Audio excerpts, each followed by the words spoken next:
I'm James Cridland, the radio futurologist. One item of debate in the US radio industry right now is a fake regular caller.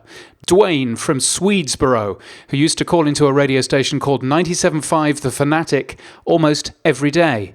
Dwayne didn't exist. He was a character dreamt up and played by a producer of the show, though the presenter never knew.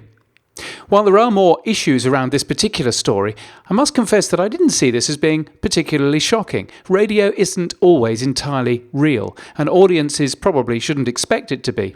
The Friends cast was scripted to always be that funny. They were played by actors. Radio probably needn't be too different.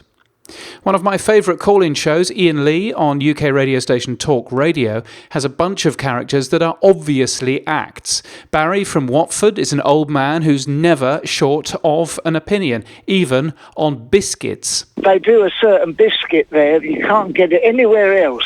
It's like a Viscount biscuit with a minty interior that my wife likes. No brand names, please. Oh, sorry, it's a minty biscuit. Yeah. A minty biscuit, and it's got two halves, chocolate on the top and we've got on the bottom. We've got the biscuit, Barry. It's wrapped in silver foil. Okay, we've got the biscuit. Right, yeah. So she's very fond of them. Yes. Now, the audience is left to work out for themselves that Barry doesn't really exist. He's a 48-year-old actor called Alex Lowe, who's taken the character onto television and a stage show. The English comedian Peter Cook used to call into London's LBC radio station playing a character called Sven from Norway. In Norway, the phone-in is mainly devoted to subjects of, that, like fish. Like fish? People ring up for 1 hour, and the gist of it is things about, is a carp very big, or is a tench very big, or, and how big is a guppy. That sounds very interesting. It drags on and on all night.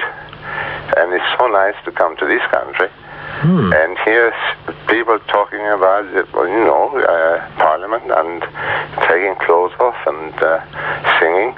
In Norway, all we get is this fish stuff going on and on. Once more, the audience was never told this is Peter Cook playing a character.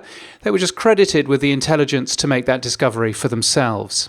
And Absolute Radio's Jeff Lloyd spoke at the Next Radio conference a few years ago in a talk entitled People Are Idiots.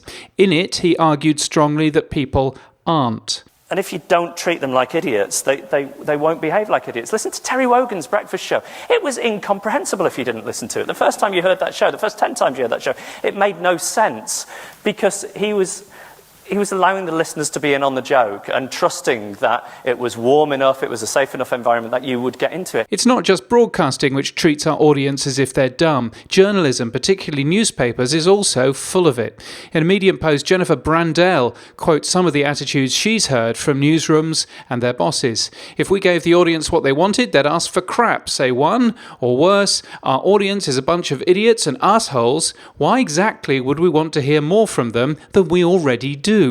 So it's interesting to consider, as a Facebook commenter of mine did a few months ago, that the public service tradition of broadcasters in Europe and Australia mainly tend to treat audiences as intelligent human beings with things to say and views to respect. The commercial broadcasters of the same countries are significantly less engaged with their audiences, treating them more as numbers on a demographic sheet than individual people. The audience figures appear to point to a success for the former approach rather than the latter. So, when it comes to the intelligence of our audience, all I'm asking for is a little respect. Just a little bit. Sock it to me. You can get my weekly newsletter at james.crid.land, and, until next time, keep listening.